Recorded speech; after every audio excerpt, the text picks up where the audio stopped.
ओम नमो भगवते वासुदेवाय। विजया एकादशी व्रत कथा। युधिष्ठिर ने पूछा, वासुदेव, फाल्गुन के कृष्ण पक्ष में किस नाम की एकादशी होती है? कृपया करके बताइए। भगवान श्री कृष्ण बोले, हे युधिष्ठिर, एक बार नारद जी ने कमल के आसन पर विराजमान होने वाले ब्रह्मा जी से प्रश्न किया, हे सुरश्रेष्ठ, फाल्गुन मास के कृष्ण पक्ष में जो विजया नाम की एकादशी होती है, कृपया करके उसके पुण्य फल का वर्णन कीजिए। ब्रह्मा जी ने कहा, नारद जी सुनिए, मैं एक उत्तम कथा सुनाता हूँ जो सभी पापों का हरण करने वाली है। यह व्रत बहुत ही प्राचीन, पवित्र और पाप नाशक है। ये विजया नाम की एकादशी राजाओं ने विजय प्रदान करने के लिए की थी। इसमें तनिक भी संदेह नहीं है। पूर्व काल की बात है। भगवान श्री रामचंद्र जी 14 वर्षों के वनवास के लिए वन में गए हुए थे और वहां पंचवटी में सीता और लक्ष्मण के साथ रहने लगे।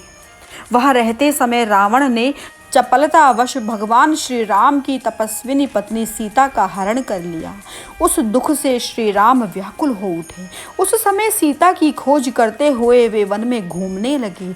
कुछ दूर जाने पर उन्हें जटायु मिले, जिनकी आयु समाप्त हो चुकी थी।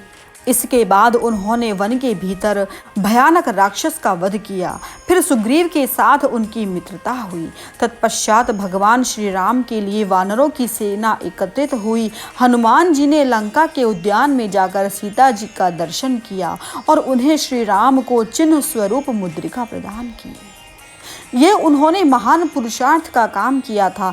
वहां से लौटकर वे भगवान श्री रामचंद्र से मिले और लंका का सारा समाचार उनसे निवेदित किया। हनुमान जी की ये सारी बातें सुनकर भगवान श्री राम ने सुग्रीव को अनुमति दी और लंका को प्रस्थान करने का विचार किया। समुद्र के किनारे पहुंचकर उन्होंने लक्ष्मण से कहा, हे सुमित्रा नंदन, किस पुण्य के फल से इस समुद्र को पार किया जा सकता है? ये अत्यंत अगाध और भयंकर जल जंतुओं से भरा हुआ है। मुझे ऐसा कोई उपाय नहीं दिखाई देता जिससे इसको सुगमता से पार किया जा सके। लक्ष्मण जी बोले, महाराज, आप ही आदिदेव और पुराण पुरुष पुरुषोत्तम हैं। आपसे क्या छुपा है? यहाँ द्वीप के भीतर बकदालभ्य नाम का मुनि रहता है। यहाँ से आधे योजन की दूरी पर उनका आश्रम है। हे रघुनंदन, उन प्राचीन मुनीश्वर के पास जाकर उनसे इसका उपाय पूछना चाहिए। लक्ष्मण को यह अत्यंत सुंदर बात करते हुए सुनकर भगवान श्री रामचंद्र जी महामुनि बकदालभ्य से मिलने के लिए गए। वहां पहुंचकर उन्होंने मस्तक झुकाकर मुनीश्वर को प्रणाम किया। मुनि उनको देखते ही पहचान गए कि ये पुराण पुरुषोत्तम भगवान हैं, जो किसी कारणवश मानव शरीर में अवतीर्ण हुए हैं। उनके आने से महर्षि को बड़ी प्रसन्नता हुई।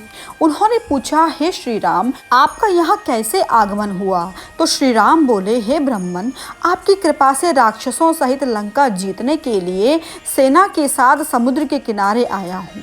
हे मुनि, अब जिस प्रकार समुद्र पार किया जा सके वो उपाय मुझे बताइए। कृपया मुझ पर आप अपनी कृपा कीजिए। बकदालभ्य ने कहा, श्री राम, फाल्गुन मास के कृष्ण पक्ष में जो विजया नाम की एकादशी होती है, उसका व्रत करने से आपकी विजय होगी।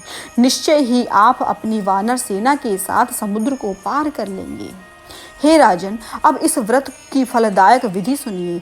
दशमी का दिन आने पर एक कलश स्थापित करें। वो कलश सोने, चांदी, तांबे अथवा मिट्टी का भी हो सकता है। उस कलश को जल से भरकर उसमें पल्लव डाल दें। उसके ऊपर भगवान नारायण के सुवर्णमय विग्रह को स्थापित करें। फिर एकादशी के दिन प्रातः काल स्नान करके कलश को पुनः स्थिरता पूर्वक स्थापित करें। माला, चंदन, सुपारी, नारियल आदि के द्वारा विशेष रूप से उनका पूजन करें। कलश के ऊपर सब धान्य और जौ रखें। गंध, धूप, दीप और भांति भांति के नैवेद्य से पूजन करें। कलश के सामने बैठकर वो सारा दिन उत्तम कथा वार्ता आदि के द्वारा व्यतीत करें और रात्रि को वहां जागरण करें। अखंड व्रत की सिद्धि के लिए घी का दिया जलाएं। फिर द्वादशी के दिन सूर्योदय होने पर उस कलश को किसी जलाशय के समीप, नदी, झरने या पोखर के तट पर ले जाकर स्थापित करें और उसकी विधिवत पूजा करके देव प्रतिमा सहित उस कलश को वेद वेत्ता ब्राह्मण के लिए दान कर दें। हे महाराज, कलश के साथ ही और भी बड़े बड़े दान देने चाहिए। श्री राम, आप अपने यूथपतियों के साथ इसी विधि से प्रयत्न पूर्वक विजय का व्रत प्राप्त करेंगे। इससे आपकी विजय अवश्य होगी। ब्रह्मा जी कहते हैं, हे नारद, ये सुनकर श्री रामचंद्र जी ने मुनि के कथनानुसार उस समय विजया एकादशी का व्रत किया। उस व्रत को करने से भगवान श्री रामचंद्र को विजय प्राप्त हुई। उन्होंने संग्राम में रावण को मारा, लंका पर विजय प्राप्त की और सीता को भी प्राप्त किया।